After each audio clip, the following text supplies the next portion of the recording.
Hello, folks. My name is Sean, and I am going to be trying out a thought experiment, something along the lines of a kind of bud to think through some issues that I've been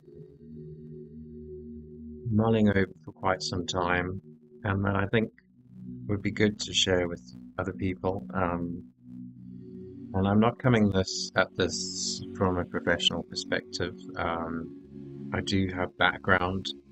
I'm going to be looking at aspects of my own mental health and how I've survived and grown through the process of coping with anxiety, depression, and other forms of loss and illness.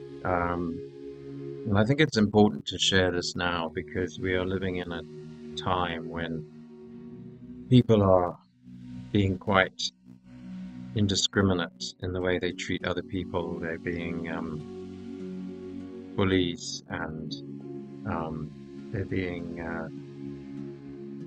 inconsiderate at the very least. And some of this we feel deeply inside ourselves, and some of this is about how we're made, how I feel my life has been affected by my circumstances, by my emotional makeup, which I'm proud of, but which has had to face many challenges. And I would like to find some way to talk to other people about this. And going to a psychologist or a counselor isn't always an easy option. It isn't always available. It's financially not easy to access.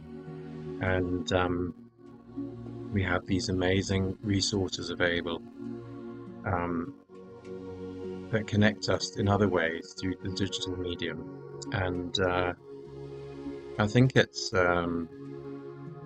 brave for anybody to engage with these topics. And my own serious engagement began when I was in my early 20s and I hit a major depression. And that period of time came after a lot of years of achieving in school and university and trying to maintain a standard that I saw being set for me by others, a standard that I saw being upheld by others, and trying to maintain achievement at that level, and at the same time being plagued by feelings of anxiety and doubt, and often I don't know if I felt worthless, but there were some parts of myself which I didn't take good care of. There were parts of myself which emotionally I wasn't able to express. And I think this is really about talking to those aspects of myself that other people might be able to connect with in some way. I don't want to hinge everything on labels. I would like to keep this as a kind of bud to begin the process of thinking through what I'm trying to formulate. I mean, I've thought of some names like coping with anxiety from the inside out, coping with depression from the inside out, coping with cancer from the inside out, coping with loss from the inside out. And at the same time, I'm kind of curious about other aspects of my life that I could include. I do work in the health education sector. I'm not a practicing health professional, but I train health professionals. I've worked alongside health professionals much of my adult life and my working life. But I've also explored art and science, particularly social science and the humanities, for ways in which to understand people and understand the conditions, such as the ones that I am wanting to discuss here. And I thought the other day when I was talking to a psychologist and trying to explain my background once again, because unfortunately there is a bit of a broken system too, and we don't always get to have continuity with therapists. I've been to a number of different therapists, a number of different forms of therapy. I've been to narrative therapy, I've been to family counseling, um, and I've been through a recovery process to support family members. I've been through counseling for cancer. I've been through aspects on the edge of somebody else's, a loved one's trauma counseling. So I've got quite a lot of experience as a patient, as somebody who's experienced these forms of therapy. And part of this is maybe sharing some of my learning from that and how I've shaped my own understanding of these processes.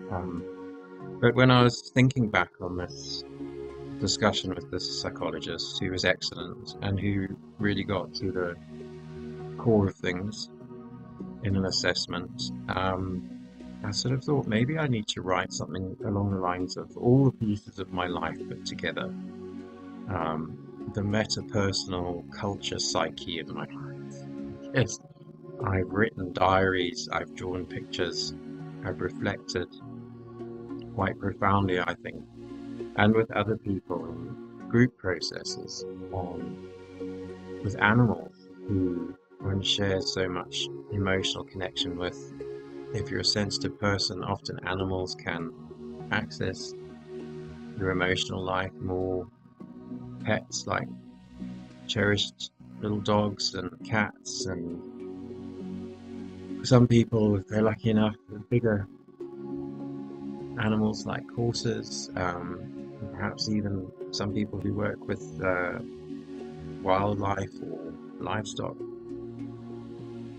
But there's all these ways of immersing oneself into the world of emotion and not just losing oneself, but thinking about it, experiencing it, and then maybe coming back. And what feels quite transgressive or radical about these processes is that the world of achievement and careers and how we're rated in terms of status is conceptual and powerful and seems to be often the ruling party of the equation.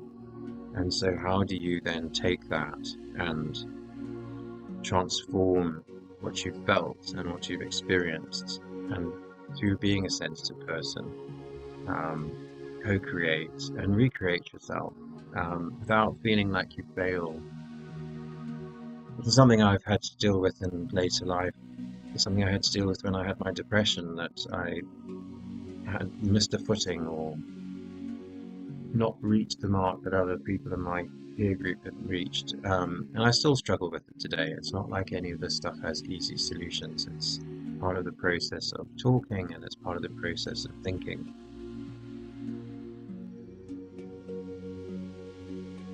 And one of the things I think that is very important is to reflect, to use processes like meditation, to let the mind be calm, to feel the body, to feel the sense of presence in life.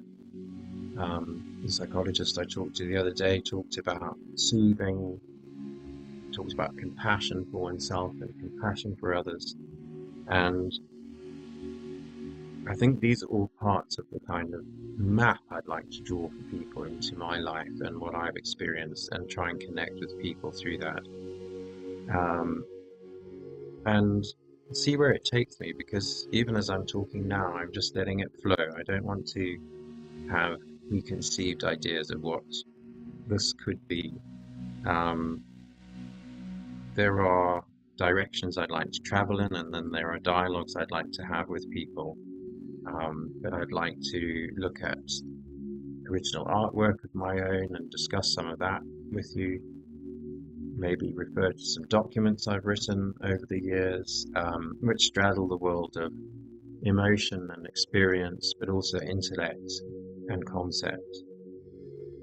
And I guess also, what do we get from our families? What how do we make the world around us when we're products of our families? Some people walk away from families, some people achieve away from their families, other people it's an essential part of their lives that they can't dispense with in any easy way at any point in the day or in the sort of cycle of things that we go through. And I think I'm one of those people. I've been caught up in my family for most of my life, and I love my family, but I also find that because I'm quite an interior and sensitive person, that my family are both great source of comfort and protection, but also frustration at times.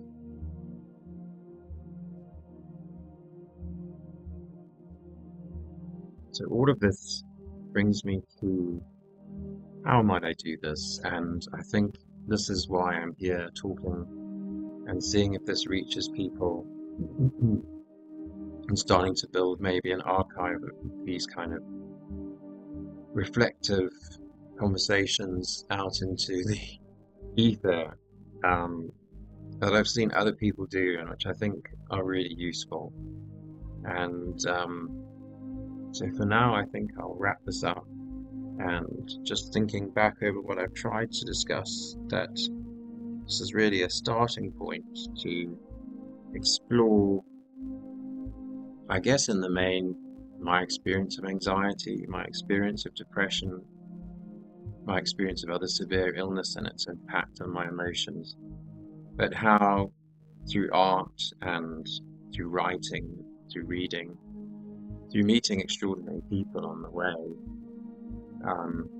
learning practices like Tai Chi, Qigong, meditational practices, working with health professionals to understand not just who we are as individuals, but who we are in terms of our communities, our families, and the world that we're living in. And somehow to kind of interweave all of these into narratives and hopefully eventually discussions. So you've been listening. Thank you for listening. I hope this has made some sense, and I hope that you will rejoin me when I next present some more thought in another coping with whatever we're coping with from the inside out. Thank you. Bye.